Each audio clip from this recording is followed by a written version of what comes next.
un pantallazo general, digamos, no quiero avasallarlos, atormentarlos con gráficos, ni papers, ni metaanálisis que pueden fácilmente encontrar en la literatura disponible en la web, sino tener una idea general de lo que es los principios y aplicaciones, tal cual dice el título, de la estimulación magnética, y por ahí después mostrar algunos casos ilustrativos de nuestro centro, de la Fundación CENIT.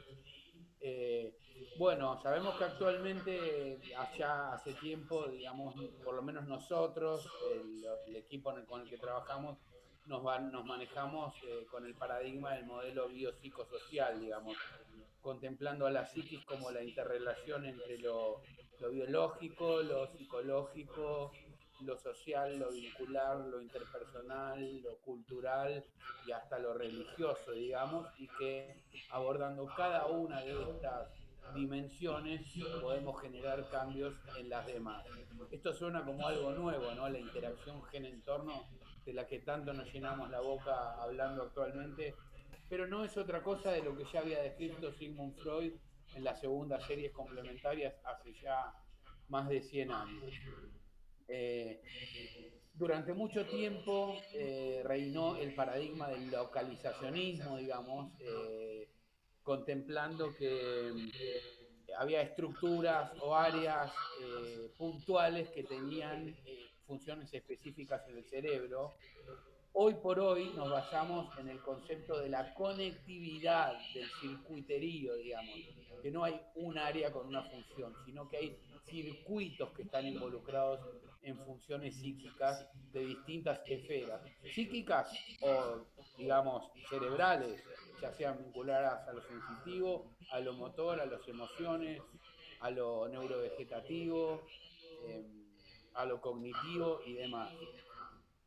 Y también, bueno, estamos acostumbrados a manejarnos en función de los DSM, los manuales estadísticos diagnósticos, que están muy criticados, pero de algo nos han servido, eh, aunque hoy por hoy preferimos correlacionar estos circuitos de los que acabo de hablar, más bien con dimensiones clínicas que con trastornos o disorders completamente configurados, que cumplen con todos los criterios.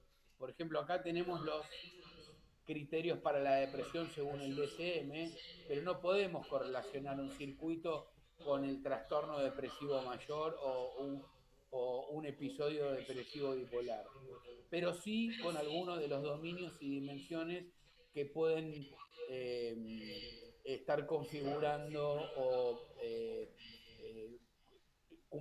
pueden estar participando como criterio para hacer el diagnóstico de este trastorno. Lo que sí es importante mencionar es que la neuromodulación va a actuar a nivel de los circuitos biológicos, de todo lo que hablamos recién, de todas las esferas, desde lo religioso hasta lo biológico. La neuromodulación claramente actúa a nivel de los circuitos, así como la psicoterapia a nivel de lo psicológico o los psicofármacos a nivel molecular.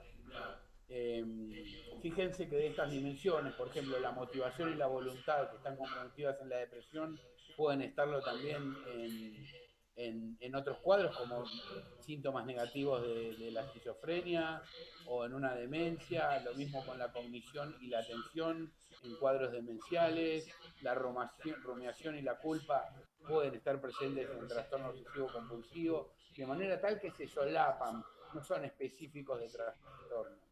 Eh, la neuromodulación la podemos dividir en líneas generales en invasiva y no invasiva. La invasiva es la estimulación cerebral profunda y la estimulación vagal, que consta del implante de dispositivos en forma crónica o de la lesión de métodos ablativos por medio de un marco estereotáctico. Ahí ven en una resonancia magnética abajo a a la derecha, en el gráfico de la izquierda inferior en la pantalla, los electrodos, una imagen exquisita, bien implantados en el lobo pálido externo en un caso de Tourette. Después tenemos dentro de la no invasiva la terapia electroconvulsiva, que es probablemente la herramienta no invasiva más eficaz con la que contamos no en psiquiatría solamente, sino en toda la medicina, que por ahí está un poco estigmatizada, pero por cuestiones ideológicas y no científicas. Y bueno, la terapia magnética convulsiva, que está en investigación, no está formalmente aprobada. La estimulación de corriente directa transcraneal, que está en investigación, y la estimulación magnética transcraneal, que es lo que nos incumbe en esta charla, que tiene 4 aprobaciones formales por la FDA, que es el trastorno depresivo mayor, que es el caballo de batalla como indicación desde 2008, el manejo agudo de las migrañas con dispositivos más pequeños, portátiles, que el paciente puede tener sin la necesidad de asistir corriendo a un centro cuando tiene esa explosión neurovascular dolorosa en una hemicara, el trastorno obsesivo compulsivo recientemente y la abstinencia tras la cesación del hábito de consumir tabaco. Bien, los principios de la estimulación magnética transcraneal son que eh, hay un equipo que emite una corriente eléctrica primaria que se transforma en una corriente magnética en una bobina que puede traspasar cualquier porción de materia, cualquier cuerpo o inclusive el espacio en forma hasta el infinito, hasta que se encuentre con un material conductor, ya sea estaño, titanio, hierro o el cerebro, por ejemplo. Entonces, si ustedes ven el gráfico de la derecha, la bobina que recibe una corriente eléctrica la transforma en una corriente magnética que traspasa el pelo, la piel, el cuero cabelludo, el hueso, las meninges, llega al cerebro y genera un campo eléctrico superficial, pero que como lo genera en un área que forma parte de uno de los circuitos previamente mencionados, genera un cambio en dicho circuito en general, produciendo modificaciones a distancia, inclusive en las profundidades, aunque el campo magnético no llegue hasta las zonas más profundas del cerebro. Bien. ¿Cómo se localiza, digamos, el área que queremos, el target, el blanco que queremos eh, estimular? Eh, Hay formas topográficas, más rústicas, digamos, artesanales, que son las más comunes, y después hay otras formas por medio de tecnología y de neuronavegación. Las topográficas constan de identificar el área motora primaria que corresponde al, al homúnculo de Penfield, eh, eh, que, digamos, al ser estimulado promueve el movimiento de la mano contralateral, del dedo pulgar contralateral, de mi cuerpo contralateral, y una vez que se halla ese área, en base a eso se toma como parámetro tantos centímetros anterior, posterior, superior, inferior, y se toman medidas para llegar a otras áreas en las cuales no encontramos una respuesta motora. Estamos medio a ciegas, digamos. Lo, una de las grandes ventajas de la estimulación magnética transcranial es que es no invasiva, pero esto también es una gran desventaja, porque no estamos viendo exactamente dónde estamos estimulando. Y además no todos los seres humanos tienen el mismo tamaño del cráneo, sobre todo en países donde hay diversas etnias. Y, por ejemplo, para la corteza prefrontal dorsolateral, que es el blanco de elección para la depresión, se supone que es 5 centímetros anterior al área, a la corteza motora primaria que corresponde al movimiento del dedo pulgar contralateral.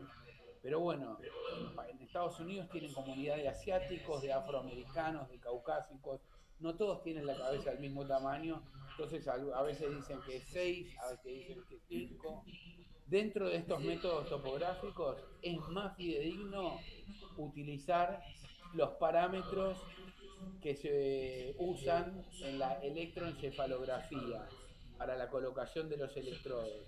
siendo F3 la zona que corresponde a la corteza prefrontal dorsolateral, que es un blanco patrón, digamos, que se utiliza para un amplio espectro de patologías, entre ellos es el blanco de elección para la depresión.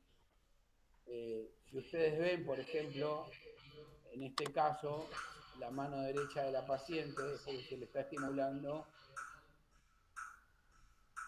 el cerebro en el hemisferio contralateral. Acá se ve más de cerca, y una vez que uno encuentra este área, ya sabe que está en el área motora primaria correspondiente a la mano. Y en base a eso se toma como parámetro para identificar otras áreas que uno quiere estimular.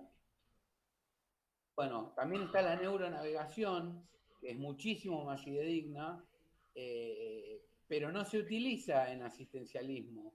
Inclusive en los centros de primer nivel, en Emory, Atlanta, San Antonio, Texas, Boston, Massachusetts, en Harvard, en la Universidad de Emory, eh, no lo cuentan con neuronavegadores, pero los usan para investigación.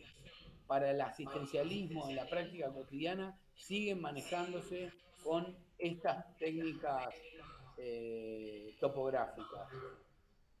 Salvo por ahí en la Universidad de Harvard el doctor Camprodrón, que bueno, intenta utilizarlo inclusive en asistencialismo, pero es una excepción. Estos son los blancos de las 4 indicaciones formalmente aprobadas. Para la depresión, corteza prefrontal dorsolateral; para el TOC, la prefrontal dorsomedial; para la migraña, la corteza occipital; y para la cesación del tabaquismo, la corteza prefrontal ventrolateral y el lóbulo de la ínsula, que es un poco más profundo, hay que darle con más intensidad. Bien, después, bueno, contamos con distintos tipos de bobinas, algunas son más focales y otras más profundas. La más común, la que más se utiliza, es la bobina en 8 o en mariposa, que es la que utilizamos usualmente para la mayoría del espectro de las patologías que abordamos. También hay que tienen una profundidad de 2,5 a 3 centímetros. También hay, acá en Argentina no, bobinas en casco, que son las que se utilizaron para la aprobación para TOC y tabaquismo, pero que son reemplazables por otras bobinas que tienen una angulación mayor y calan mucho más profundo para estimular la porción medial de los lóbulos, profunda de los lóbulos eh, de los hemisferios cerebrales. Y después, bueno, los tipos de estimulación pueden ser diagnósticos, prequirúrgicos para identificar tumores o para neurofisiología, o pueden ser terapéuticos, que es lo que nos incumbe a nosotros. Son repetitivas. A baja frecuencia, es decir, frecuencias de 1 Hz, un pulso por segundo, la estimulación sería paradójicamente inhibitoria. Uno podría inferir que en patologías como dolor neuropático, trastorno obsesivo compulsivo, donde hay una actividad patológica en más, el parámetro más adecuado sería de baja frecuencia para inhibir. Y en casos donde, por ejemplo, el freezing de la marcha o el trastorno depresivo, donde habría un proceso fisiopatológico en menos, uno utilizaría frecuencias mayores, que generalmente son de 10 Hz, para estimular, porque es excitatorio.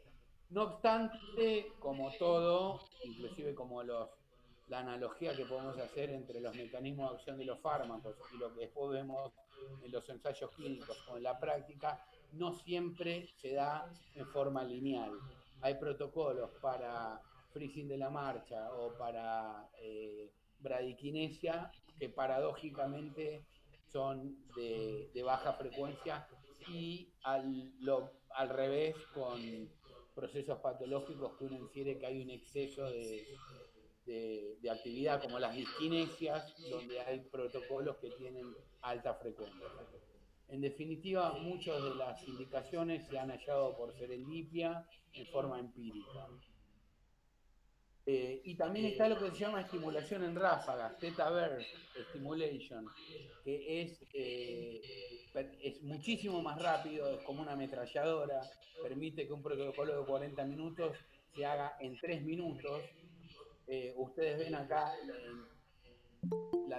de 1 Hz, el de 10 Hz, y abajo el que está marcado y ampliado, el Theta Burst Simulation, que consta de tripletes que están separados cada impulso por 20 milisegundos, es decir, a una frecuencia de 50 Hz, y en cada segundo hay tres tripletes separados por 200 milisegundos, es decir, a una frecuencia de 5 Hz. Es decir, impulsos a 50 Hz en tripletes que se repiten a 5 Hz cada triplete. Y esto permite que un protocolo de 40 minutos se reduzca a 3 minutos. Bueno, la dosis del TMS depende de la intensidad del pulso, del número de pulsos, que también depende tanto de la duración de la sesión como de la duración del número de sesiones. En depresión es de 20 a 30. Para otras patologías son 10 sesiones o 15 sesiones. Seguridad, contraindicaciones. Bueno, lo peor que podría pasar, que está descrito en la experiencia de nuestros mentores que hace 20 años llevan a cabo estos procedimientos en forma diaria, nunca lo han visto, es las convulsiones, que sucede en uno de cada 30.000 sesiones, digamos, es muy raro, muy raro. Uno tiene que, inclusive es raro en pacientes que están deprimidos tomando bupropión, que disminuye el umbral convulsivo. Yo no conozco a nadie que haya tenido la experiencia de que un paciente desarrolle convulsiones. Si sucede es durante la sesión, no desarrolla epilepsia ni le pasa al otro día, es durante la sesión. Cualquier implante metálico, ya sea implante coclear, clip por aneurisma, un electrodo por estimulador, estimulación cerebral profunda, es contraindicación. En cuanto a la tolerancia, puede haber molestias post sesión como cefalea, molestia local, porque el paciente siente como un tac, tac, tac, como si fuese un pájaro carpintero que golpea el cuero cabelludo, estimulación de los músculos faciales por los pares craneales con función motora, que a veces produce movimientos en los músculos de la cara, y algún acúfeno o tinnitus o hipoacusia posterior a la sesión, pero que muy raramente se observan, están descritos. Bueno, originalmente se propuso que la depresión implicaba una hipoactividad en los hemisferios cerebrales más marcada en el hemisferio izquierdo. Entonces se propone estimular ambos hemisferios, el izquierdo a alta frecuencia y el derecho a baja frecuencia, para compensar, para balancear. En rigor de verdad, esto no dio los resultados esperados y hoy por hoy el protocolo de elección es hemisferio izquierdo, corteza prefrontal dorsolateral, al 120% del umbral motor, es decir, si el umbral motor es 70 de intensidad, va a ser 84. A 10 Hz, 3.000 impulsos por sesión, 20 a 30 sesiones. Este es un estudio naturalístico de la doctora Carpenter, que es muy interesante porque incluyó pacientes de todas las edades, con diabetes, con obesidad, con otras medicaciones, con patologías concomitantes, con comorbilidades y demás, que ya habían pasado por 4 o 5 ensayos de distintos antidepresivos con estrategias de combinación, potenciación, y halló una respuesta es decir, una mejoría del 50% en el 41 a 58% de los pacientes y una remisión en el 26 al 37% de los pacientes, según la serie. Esto es un estudio de no inferioridad donde compara, porque cuando sale el Tetaverse dicen, pero a ver, ¿es equivalente la eficacia y la sustentabilidad del efecto de una sesión de 3 minutos a una de 40 minutos? Bueno, se llevó a cabo un estudio de no inferioridad en la que se compara en rojo la estimulación repetitiva normal y el Tetaverse intermitente en azul, y se vio que a las 6 semanas la eficacia era la misma. Y esto dio lugar a la aprobación del Tetaverse por la FDA en el 2018. Esto es, bueno, ya lo conocemos casi todos, son los resultados del estudio STAR-D, que nos muestra que cuanto más resistente es una depresión, más resistente es una depresión. Que en el primer tratamiento solo responde un 28%. De ese 28, en un segundo tratamiento con otro fármaco, responde un 21%. De ese 21, eh, de los que no respondieron, en un tercer tratamiento con combinación o potenciación con otros fármacos, un 16%. Y en un cuarto ensayo, un 7% de los que no respondieron en el tercero. Bueno, fíjense que el 7% está respondiendo luego de un cuarto ensayo con tratamientos farmacológicos combinados con psicoterapia, y nosotros vimos acá que en esa misma instancia está respondiendo un 41%, donde acá responde un 7%, o sea, con lo cual está hablando de un altísimo nivel de eficacia de la estimulación magnética transcraneal, que no excluye la combinación con psicofármacos. La FDA formalmente aprueba la estimulación magnética para el fracaso luego de un primer intento farmacológico. Pero en la vida real, las coberturas recién empiezan a probarlo luego de un cuarto ensayo, con estrategias de combinación entre antidepresivos y potenciación con antidepresivos y otros fármacos. O sea, recién cuando están respondiendo farmacológicamente menos de un 10% de, de los casos.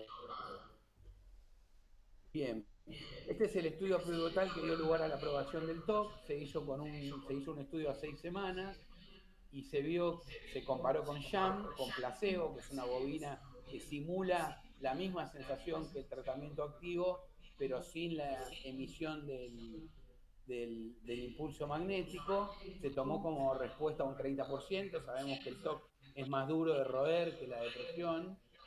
Se estimuló la corteza prefrontal dorsomedial y se vio que eh, la, el porcentaje de pacientes que respondieron con el tratamiento activo fue muchísimo mayor, que es el verde, que con el sham. Y que la respuesta parcial, que es menos de un 30%, sucedió lo propio. Respondieron parcialmente muchos más con el tratamiento activo que con el sham. Y en términos de la escala Y-Box, se vio un descenso mucho más marcado con el tratamiento a las 6 semanas activo que con el placebo. Esta es la última aprobación, que es para la cesación del tabaquismo. Se hizo un estudio de 6 semanas, 3 semanas se hizo 5 días por semana y 3 semanas una vez por semana. En el gráfico de la izquierda lo que ven es una escala visual análoga de la sensación, digamos, el deseo de fumar, que bajó en forma mucho más notoria en los que fueron estimulados que en aquellos que fueron sometidos a un procedimiento con placebo. Se les indujo el deseo de fumar antes de cada procedimiento, con imágenes, con videos y demás.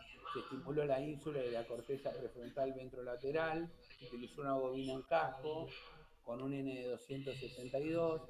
Y a la derecha vemos que se midieron a la semana 6 el ITT, que es el Intended to Treat, aquellos que iniciaron el protocolo y no lo terminaron, y lo que está midiendo es la tasa de pacientes que discontinuaron.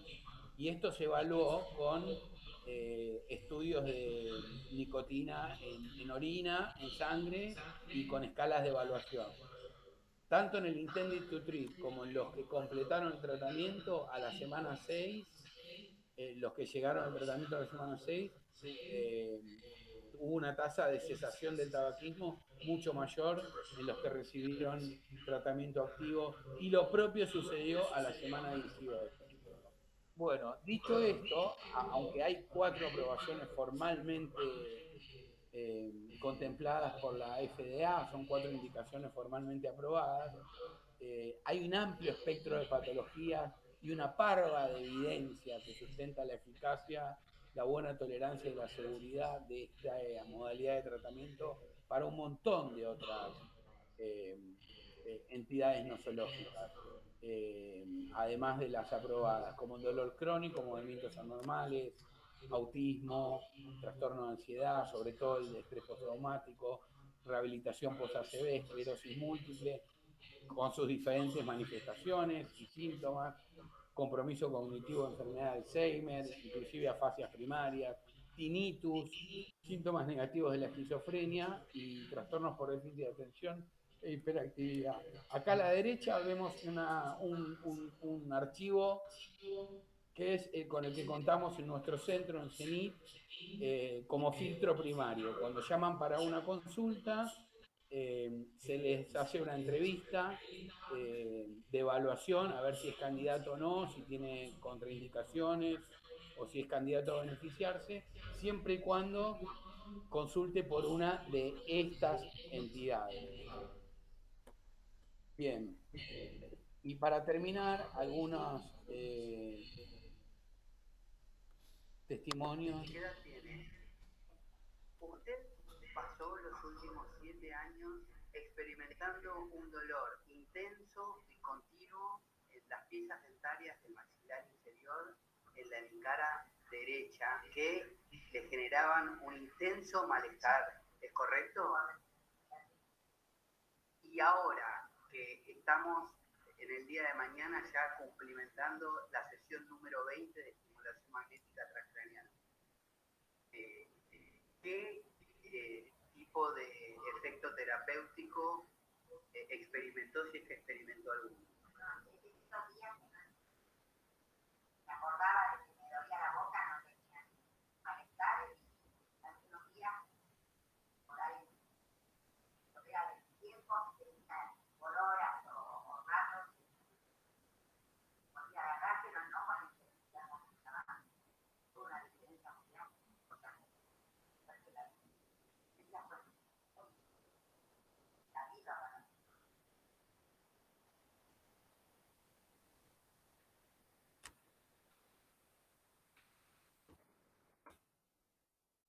Estamos a viernes 26 de mayo de 2023 y cumplimentamos la sesión número 18 del protocolo de 20 sesiones por freezing de la marcha, luego de haber venido el año pasado a hacer un tratamiento también con estimulación magnética transcranial por disquinesia. ¿Tiene algún comentario respecto a los resultados que hemos obtenido tanto el año pasado como este? Los resultados son, en verdad, muy buenos. A mí me ha salido muchísimo, porque me caía mucho antes, ahora casi no me caigo, y razono mejor, y no me quedo trancada como me quedaba antes. O sea que ese congelamiento, ese freezing, ha mejorado, ha habido un alivio, un beneficio. Ha habido un alivio bastante grande porque me caía mucho. Y además de eso, ¿en alguna otra esfera, en algún otro aspecto, algún beneficio? Sí, en el aspecto de, y al hablar, que yo estaba hablando cada vez más bajito y no se entendía nada porque yo estaba hablando. Y ahora hablo más nítido y se escucha mejor lo que yo digo. Claudia es la hija de Dirsa, que la acompañó toda esta semana durante el protocolo para freezing de la marcha. Respecto a lo que Dirsa relató recién, ¿cuál es tu opinión, Claudia, en cuanto al tratamiento actual de esta semana? Sí, estoy totalmente de acuerdo.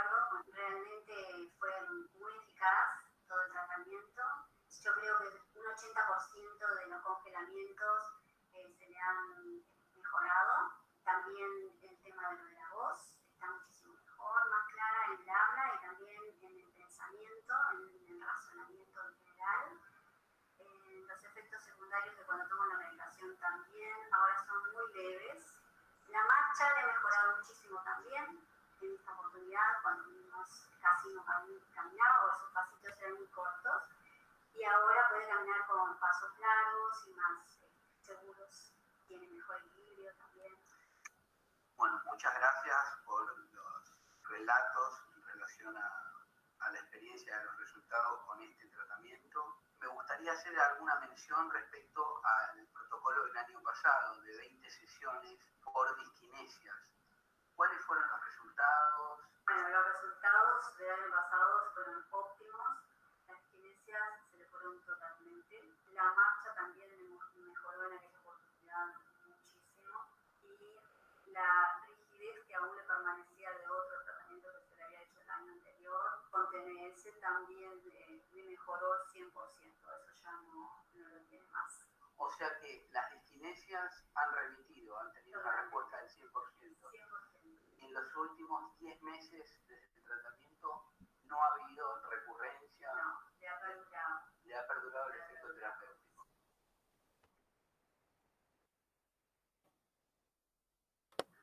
Yo sé que esta enfermedad es un día una cosa, otro día otra, porque así me ha pasado todo este tiempo, pero la realidad es que hace mucho que yo no veía esto que le voy a mostrar ahora. Doctor, lo que yo hace mucho que no veía era a mi marido caminar. Por eso le digo que es una cosa increíble verlo caminar así. Increíble.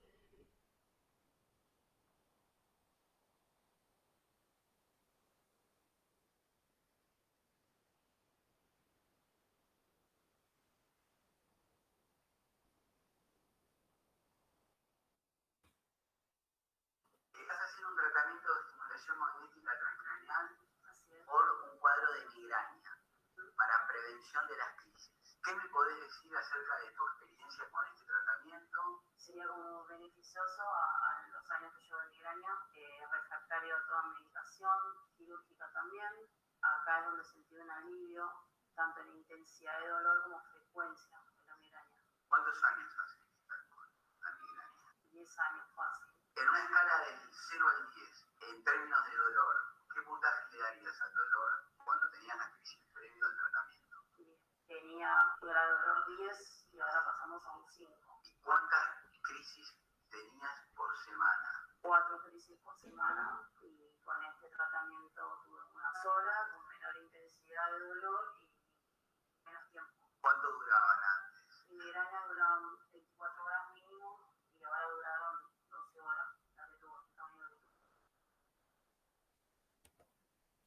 Bueno, esos son algunos de los casos que hemos realizado en los últimos meses. La verdad que me gustaría mostrar más, pero en honor al tiempo no se puede. Bueno, y en líneas generales, para resumir, hay que tener en cuenta que uno está abordando no patologías, digamos, trastornos o síndromes en su conjunto, sino dimensiones, síntomas de entidades nosológicas, que uno aborda circuitos, no estructuras puntuales, sino que uno aborda una estructura para modificar la actividad de un circuito, que el TMS tiene un uso tanto diagnóstico como terapéutico, pero nosotros lo usamos de forma terapéutica, que hay diferentes parámetros de estimulación para diferentes síntomas o dimensiones o esferas sintomatológicas que se desean abordar, que hay 4 indicaciones aprobadas formalmente, que es una modalidad segura, muy bien tolerada y eficaz, muy bien tolerada. El paciente está totalmente despierto, sin sedación, no se le rasura el pelo, interactuando con el profesional, viendo una pantalla de plasma o hablando, en total estado de alerta. Y que bueno, que además de las 4 indicaciones, como le mostré en los videos, hay evidencia y experiencia de eficacia, tolerancia y seguridad en otros trastornos, más allá de la depresión, el TOC, la migraña en agudo y la abstinencia a la cesación del tabaquismo. Muchas gracias.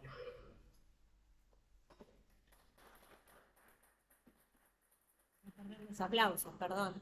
No sé, ahora sí. Dale, va de vuelta.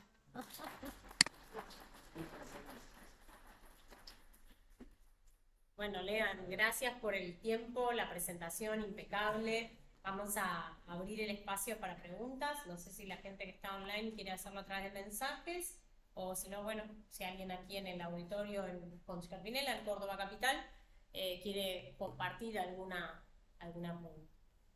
Dejo de compartir. ¿Cómo Sí, por hago? favor. En la flechita al lado de la manito, ¿te acordás? Dejar de compartir. Porque no nos puedes ver. ¿Sí? Acá te cuento, te voy contando que está levantada una mano. Tenemos un especialista, un gran especialista en migraña, así que calculo, yo te adelanto, Lean, que le ha gustado mucho esa parte de la disertación. Tenés que acercarte, perdón, porque tenemos el microfonito acá adelante. Lean, para salir de la presentación, asegúrate que es cerrás tu presentación y volvés al mic. Dejar de compartir la flechita al lado de la carita. Detener la presentación. Ahí. Perfecto. Te saludamos otra vez. Hola, hola. Muchas gracias por la presentación, muy muy buena. La consulta es, ustedes en el centro, ¿cuántos pacientes tienen tratamiento? O sea, ¿cuántos casos tratan con TMS mensualmente más o menos? ¿Y cómo lo tienen gestionado con las prepagas mutuales y el sistema de salud? Y mira, cada vez son más. ¿Por qué? Porque lo que sucede es lo siguiente.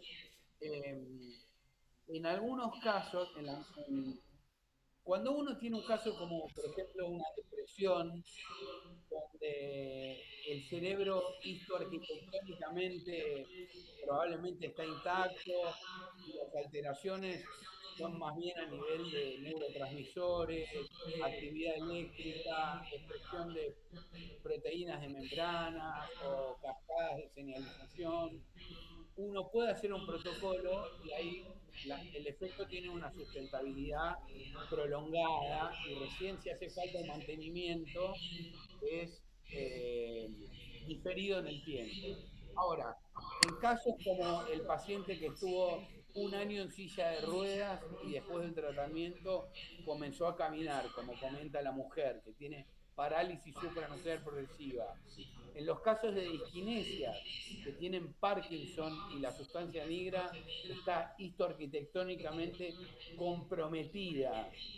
Eh, en los casos de dolor facial, neuropático, donde hay un problema, digamos, a nivel las vías aferentes, digamos, que transmiten la información nociceptiva, el efecto terapéutico debería ser menos duradero, que es lo que vemos, salvo excepciones.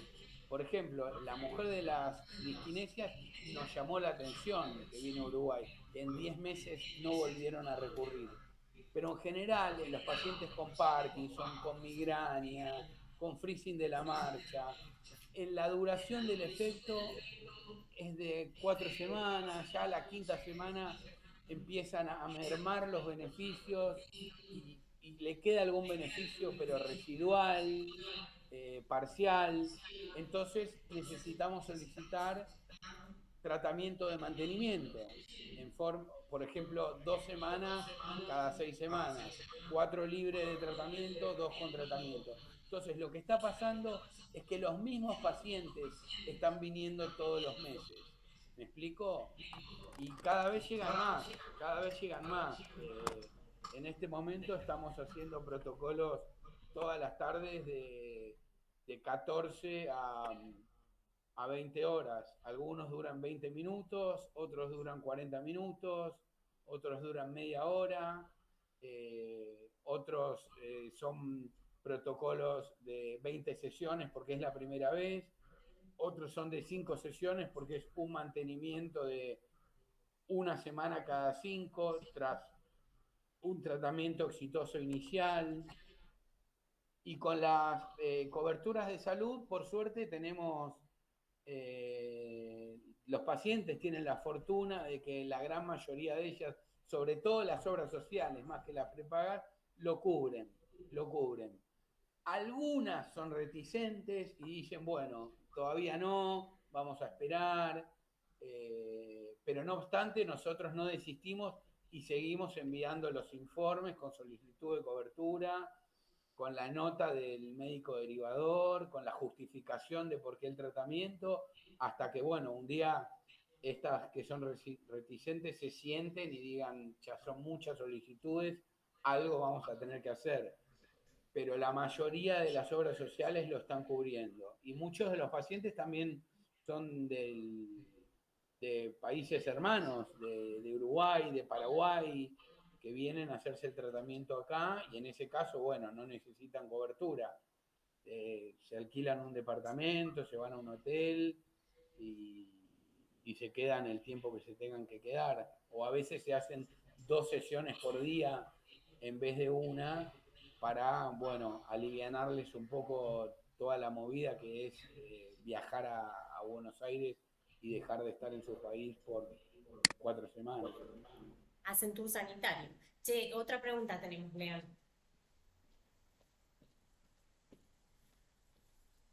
Se me olvida.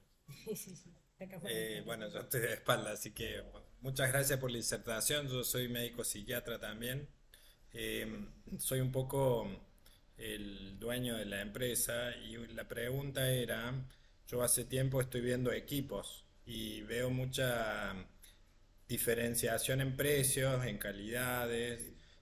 La pregunta era, usted con tanta experiencia de uso, que si hay tanta diferenciación en la tecnología que se usa. Acá hacemos mucho diagnóstico por imágenes y no es lo mismo un resonador 3 Tesla que un resonador 0,25 Tesla.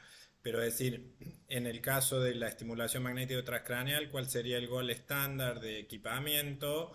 ¿Y cuánto es importante gastar mucho en un gran equipamiento o en realidad se puede hacer bien las prácticas con un equipamiento de menor prestación?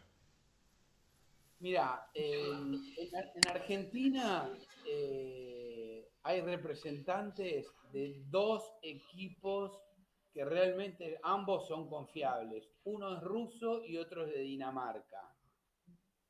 Nosotros usamos el de Dinamarca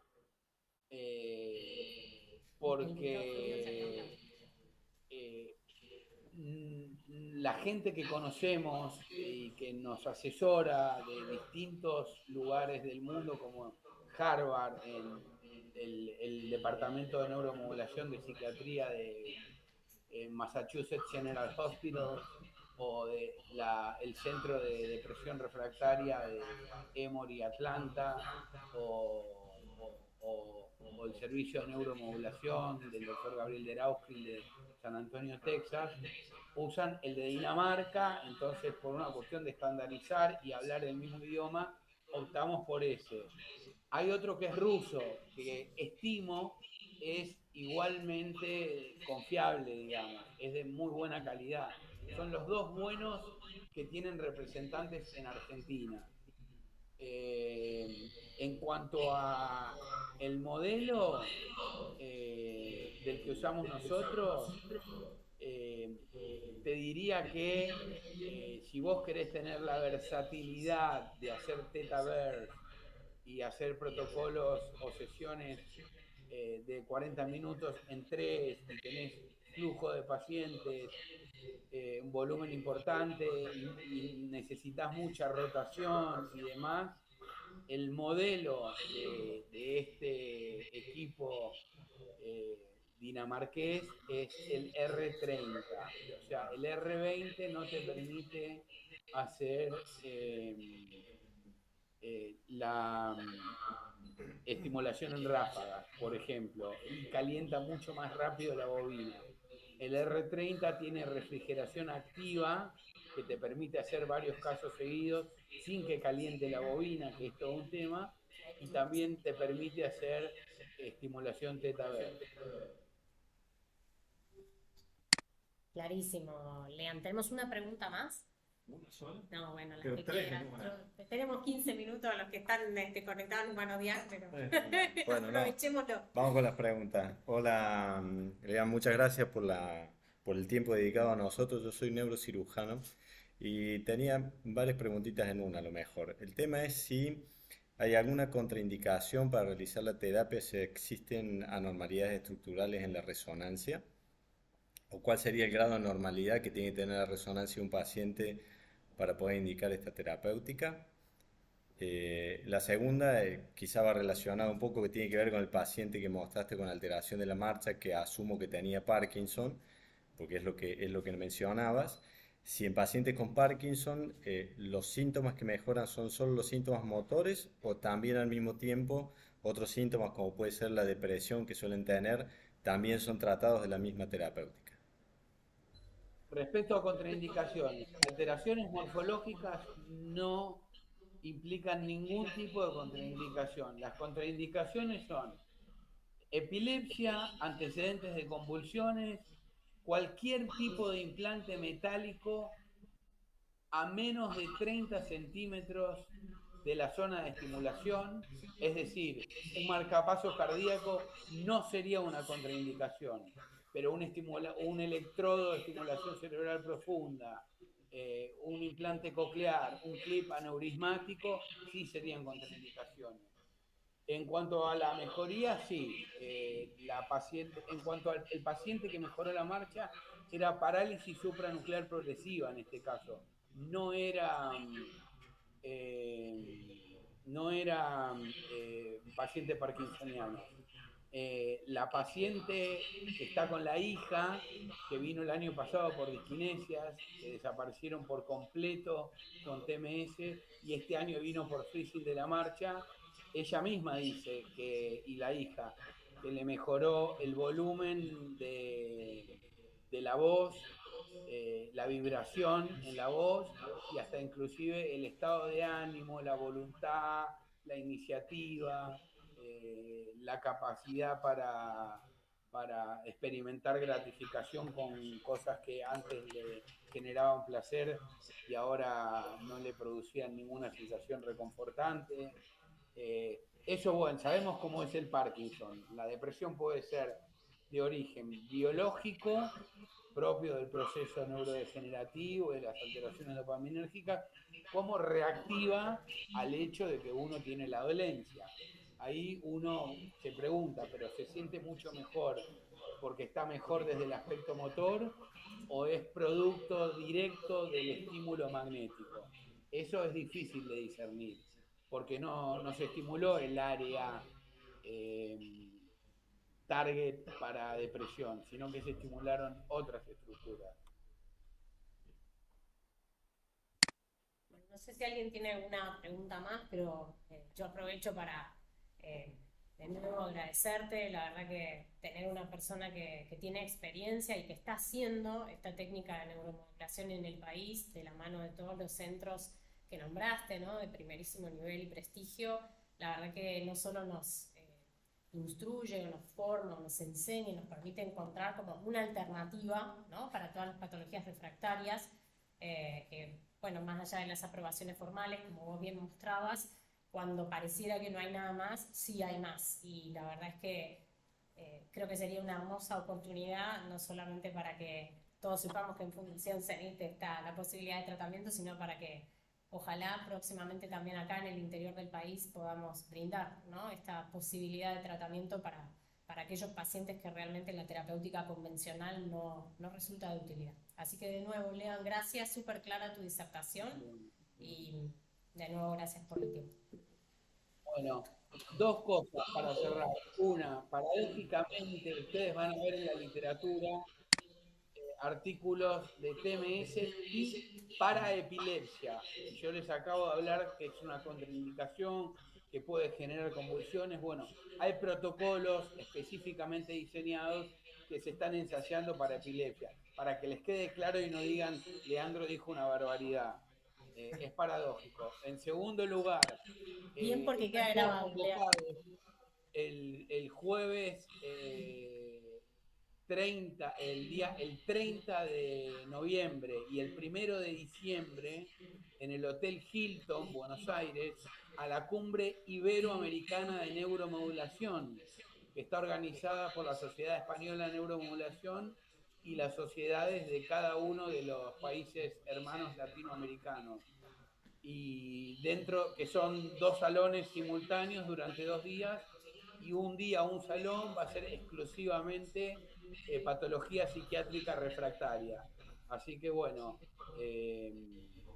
pueden comunicarse con la Fundación CENIT para averiguar y solicitar becas a la industria. Se nos hace agua la boca, así que esperanos que nos vamos a Buenos Aires a comer algo rico después del congreso. Bueno. Te mando un abrazo, gracias a todos. Nos vemos.